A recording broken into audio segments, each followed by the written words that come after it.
రంగారెడ్డి జిల్లా జిన్నారం మండలం గడ్డపోతారం పారిశ్రామిక వాడలో Mahalakshmi nutrient solvate private limited పరిశ్రమలో భారీ అగ్ని ప్రమాదం సంభవించింది. పరిశ్రమలో సాల్వేట్లకు మంటలు అంటుకోవడంతో ఆ ప్రాంతమంతా కమ్ముకున్న దట్టమైన పొగలు ఎగిసిపడుతున్నాయి. ఘటనా స్థలానికి చేరుకొని 2 ఫైర్ ఇంజన్లతో మంటలను అదుపు చేసేందుకు ప్రయత్నిస్తున్న సిబ్బంది.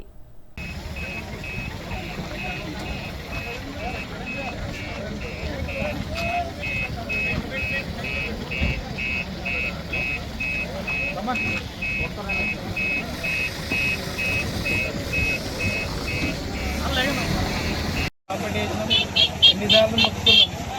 ఈరోజు కంపెనీ ఫైర్ అయింది, ఆస్తి నష్టం జరగవచ్చు, కానీ ఎవరికి ఏం కాలేదు, ఎవరికి. కానీ ఇప్పుడు కంపెనీ వాళ్ళ గ్లాస్ ఇవి ఎగిరి ఎక్కడ పడితే ఎవరికి అర్థం కావట్లేదు. ఫైర్ ఇంజన్లు అందుబాటులో ఉండాలని 30 సంవత్సరాలు 25 సంవత్సరాల నుంచి మేము మొదలుపెట్టుకుంటాం. ఖాళీ స్థలాలు కూడా ఉన్నాయి, మాకు ఫైర్ ఇంజన్ స్టేషన్ పెట్టండి సార్ అని ఇంట్లో చెప్పినా అధికారులు పట్టించుకోలేరు. ఇలాంటివి జరగడం చాలా ఇబ్బందికరం జరుగుతుంది. ఇట్లాంటి ఇబ్బందులు ఊళ్ళకి కానీ పక్కన వాళ్ళకి కానీ భయం కదా ఇది చేస్తుంది. ఫైర్ ఇంజన్ అందుబాటులో ఉండాలి. ఇప్పటికీ ½ అన్ అవర్ అయింది, అర్ధగంట అయింది, ఇప్పుడు ఫైర్ ఇంజన్ రాలేదు. ఎంత ఆస్తి నష్టం జరిగిందో చూడండి. పబ్లిక్ కూడా చాలా ఇబ్బంది పడుతుంది వాసన వల్ల, ఇట్లాంటి వల్ల. అందుబాటులో ఫైర్ ఇంజన్లు ఉండాలని కోరుతున్నాం.